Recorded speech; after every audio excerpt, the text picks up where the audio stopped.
pasti pernah denger yang namanya ramalan, perdukunan, astrologi. Abis dengerin penjelasan Ko Wenpin sih, gue makin tertarik sejujurnya soal ilmu ini. Nah tapi kok bisa dapet ilmu ini ya? Jujur gue belum pernah denger sebelumnya. Jadi gini, dulu itu aku kan hidup di Indonesia. Kalian pasti pernah denger yang namanya ramalan, perdukunan, astrologi. Dan semua itu menurut aku sih, zaman dulu sih nggak masuk akal, nggak make sense sama sekali lah. Aku ini logis dan skeptis anaknya.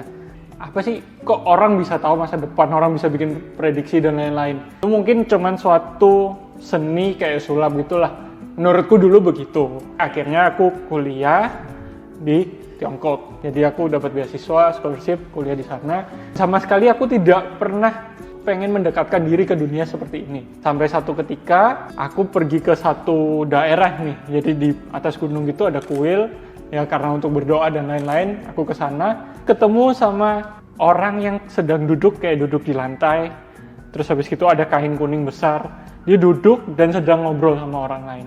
Ternyata yang dia lakukan adalah menghitung Pakzi namanya. Kalau di Tiongkok itu namanya Sonmi Guamia. Aku lihat-lihat ini orang ngapain ya kan. Dua orang lagi ngobrol. Aku dengar samar-samar ngasih tahu ini hati-hati atau ini itu. Kliennya udah pergi, aku ditanyain, mau hitung juga nggak? Aku bilang nggak, aku mah nggak percaya beginian. Nggak usah, thank you. Aku bilang begitu, terus aku mau pergi. Dia stop, dia bilang, kamu mau belajar aja nggak?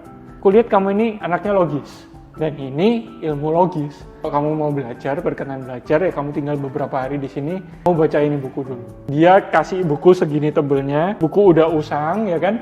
Udah tua banget. Setelah itu, aku baca halaman pertama, kedua. Ini apaan?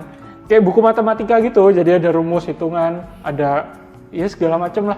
Aku kira, gak penting banget lah. Pas aku mau taruh, tapi dasar aku anaknya kepo ya kan. Aku baca, gak belajar sih, aku baca aja. Loh, ini ngitungnya ini dari sini, ini dari sini, ini dari sini. Oh ternyata gitu. Aku lihat sisa bukunya itu ternyata kayak buku cerita. Ada rangkuman nih, kisah A, kisah B, kisah C. Perlahan-lahan beliau sepuku kan bilang sama aku, ini cuman cara penghitungan rasi bintang. Gimana caranya seseorang dengan tanggal lahir tertentu bisa cocok dengan kehidupan orang di masa lalu. Ternyata balik ke Indo, terus habis itu ada orang iseng-iseng tanya, aku hitung-hitungin, dan ternyata itu membantu kehidupan mereka meskipun nggak besar. Akhirnya baru menyadari ini ilmu ya bisa bermanfaat lah buat orang lain. Dan aku kurang lebih seperti itu.